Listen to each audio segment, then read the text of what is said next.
shadowy flight into the dangerous world of a man who does not exist. A young loner on a crusade to champion the cause of the innocent, the helpless, the powerless, in a world of criminals who operate above the law.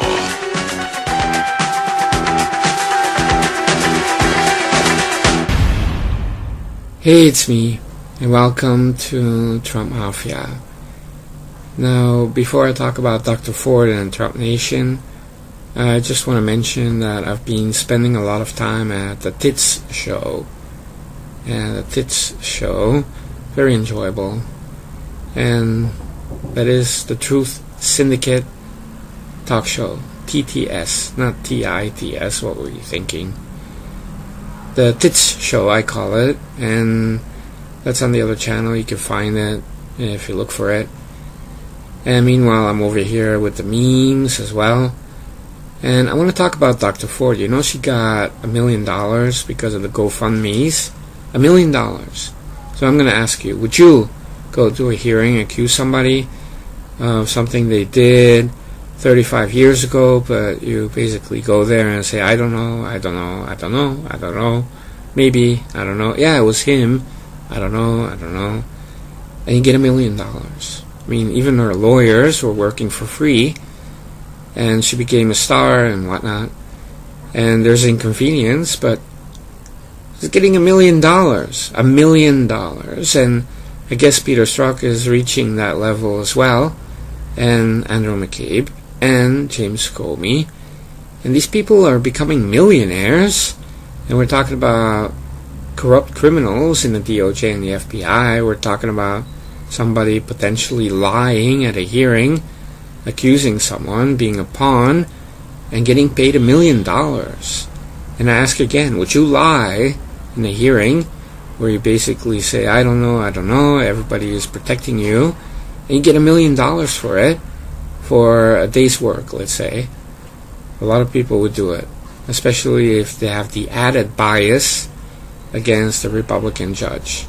And if you're a Democrat activist or some kind of a Looney Tune, and you know, Dr. Ford really likes traveling. I mean, she's like working for the National Geographic. She's going to all these places. Well, now with $1 million, she can go on a tour again, see the world. All because of that one day accusing somebody of sexual assault. And that's my opinion. Now, the truth is that she's really a tool in every sense, a lying tool, but I zoom out. I look at how senators are behaving, how the Democratic Party is behaving, and more than that, I see that it doesn't matter. Brett Kavanaugh will be confirmed, which really means that Trump, before the midterms, will have achieved that USMCA deal, which is amazing, the trade deal with Mexico and Canada.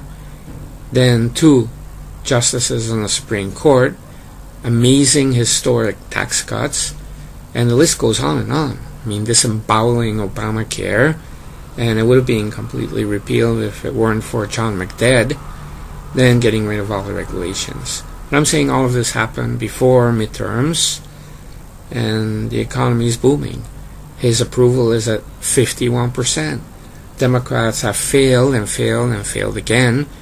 All these numbnuts with their books, Bob Woodward and others, and Michael Moore with his movie again, another failure.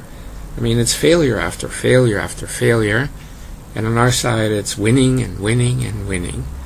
So whatever happens in the midterms, it doesn't even matter, because they cannot take away all of these accomplishments, and these are big time accomplishments.